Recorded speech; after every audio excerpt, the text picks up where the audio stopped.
I'm Brandie Yates, and I'm here at the Meridian Township Police Department with Sergeant Bart Crane to talk about the new fingerprint scanner. Thank you so much for having us come over and demonstrate this new piece of technology. No problem. Glad to have you over. Well, first, let's talk about when this piece of equipment came to the Meridian Township Police Department, how it happened, if you could tell us about that. Sure. So the mobile fingerprint scanner came to us because of a law that went into effect in the state of Michigan a couple years ago. It's called Bubba's Law. It's to take care of vulnerable or impaired people in the community. A parent came to us and said, "Hey, my child has autism. I'd like to get them registered for Bubba's Law." They got a hold of me specifically when I was working night shift. Wow. And I said, "Sorry, I don't have any idea what that is." A little embarrassed to say that. Did a little research and found out it was the ability to take that person's fingerprints, their child's fingerprints, and put it into the National Fingerprint Registry. So if we had a mobile fingerprint reader, we could check their fingerprints and get them back to their family if they were to, say, walk away from home or get lost while at a store or something like that. Okay, and how often do you think situations like that happen? They happen. It's not a super frequent thing, but they do occur. And anytime that we can help someone get back to where they feel safe and comfortable is what we want to do. Okay, and so you told me kind of off camera that we got this in March. Yes. So kind of the process of how much maybe and how Sure. it came here. Sure. So this unit is through a company called DataWorks Plus.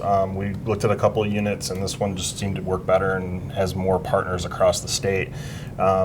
We started the process with a budget year last year that cost roughly $3,500 for this one unit.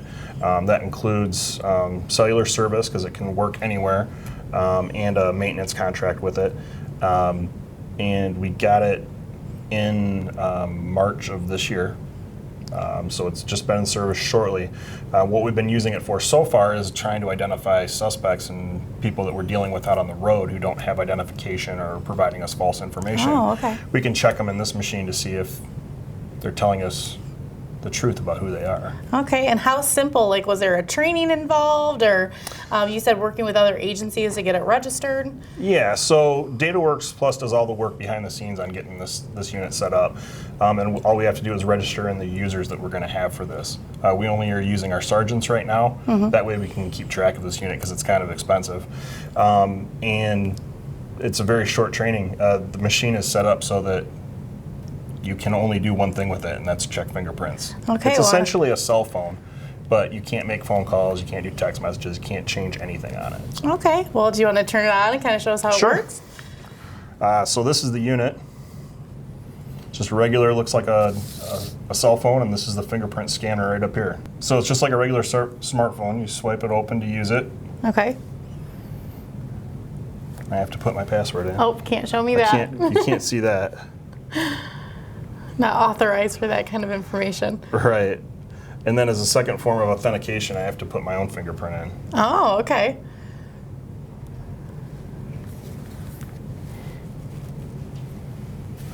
And then now I can see all the people that I've run on here. And if I were to pull it up, I'd be able to see the person's date of birth, their race, sex, pictures of them, and so on.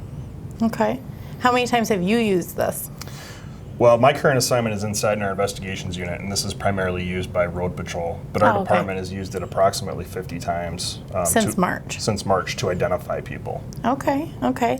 And have you started getting the anyone registered just for the whole point of this program, the vulnerable? Yes. So the initial lady that called me a couple years ago, we haven't trained anybody. I'm the only one that's trained. We're working on the training program to get more people able to take the prints in.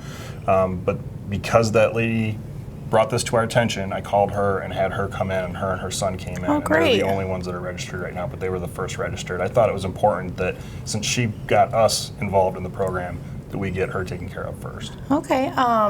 So what kind of, so you said there's training involved. Are you going to do any kind of like outreach to get like parents aware that they can get their children fingerprinted? Yes, thank you for asking. What we're going to do is once we have enough people trained, where we can I believe there's going to be an influx. So we want to make sure that we're prepared when those people come in. Correct. Once we get that training done, we're going to start doing a social media campaign. We're going to go to our schools. A lot of our schools have people that could benefit from this. Also let the information out to some of the care facilities that care for patients with memory issues and whatnot. Okay. Can we scan my fingerprint? Can Sure. we see how it works? I know there is some sensitive information that you can't show us on camera, but just Right. kind of show how kind of easy and this piece of technology. I mean, it's come a long way since the last fingerprint scanner. Yes, it is. So what I need is just you to put your left index finger on this pad right here. Okay. Do I have to There you push go. very hard or anything? Okay. Nope, that's okay. Now I need you to put your left middle finger on there. Okay. Same way. Oh, All right. Do it again. Just leave it there for just a second. okay. There you go. It like vibrates. Yep. When it's gotten. Now we're just waiting. That's all you need? All you need is 2 fingers. Okay. And if, for example, if you had a problem with one of your fingers, we can pick which fingers. So it's to not do. specific to what Nope. you put in there. Okay. Nope. What is the piece that goes to the cell phone that reads the? Do you know anything about that technology there? It's just it's a glass pad Okay. that just it's magic. Okay. Tell us about the old fingerprint scan. How do you take fingerprints prior to this device? Well, this is simply for identifying people. This isn't for if we arrest somebody and we take fingerprints in. This just checks fingerprints against the Okay. system. So we have a new system downstairs. We've had it for a while, but it's fairly new. It's called Live Scan. There's no ink. It's okay. essentially a camera where you hold your finger and roll it like you would with the old ink stuff, and it takes a picture of it, and it sends it electronically to the state and to the FBI. Okay. That's a huge upgrade from where it was before when you're talking about. Yeah, and can you? Ink. So it was actually ink. Yeah. Okay. Yeah, it was rolling out ink on a piece of glass, rolling the person's finger to get ink on their finger, and then rolling it on a card. And as you can imagine, people who are being arrested are not always happy to be arrested, and it can Correct. get messy quickly. I'm sure. So it's come a long way. So why do you think, and obviously the department kind of sees new technology depending on what's happening and what can make your jobs easier. Why do you think this is so important? Well, I think it's important for the first reason that we got it, for the vulnerable and impaired persons in our community, that we can help get back to where they need to be. But also it frees up a lot of time for our officers. There's makes it easier for us to get those people back where they belong. Sometimes that can take a lot of time, but also with the people that we're dealing with on the road that are lying to us, we can resolve that issue quicker and get going and get things taken care of a little faster. So let me ask you this. How do people get into this fingerprint database? Like, how does that work? Okay, that's a good question. So if you wanted to come in as one of our vulnerable or impaired persons, you would come into the police station and you'd have to pay a fee, which is $30. That's what's set by the state and the federal government to make this happen. And then we take your fingerprints and we would get contact information for that person so that we can get a hold of their family member to get them back where they belong. Okay. And they would take their fingerprints downstairs. If it's a criminal out on the street, when they're arrested, they're brought in and they're fingerprinted and photographed. Those are the same fingerprints and photographs that are used in this system to check. Okay, so besides me putting my fingerprint in today, like, am I in this database somehow from birth or something? I don't know. No, not unless you were arrested for something. Okay, I was not arrested for anything, so is that correct? I hope so. I don't think he can tell you. Anything else you want to tell us about this mobile device or just the fingerprint process in general, especially the bigger equipment downstairs? It's just good equipment to have. It's really made our jobs easier over the years from where we were.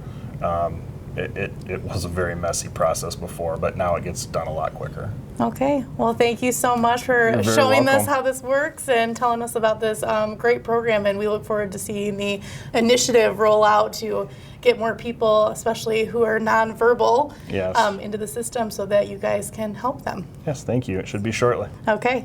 Well, thank you for watching.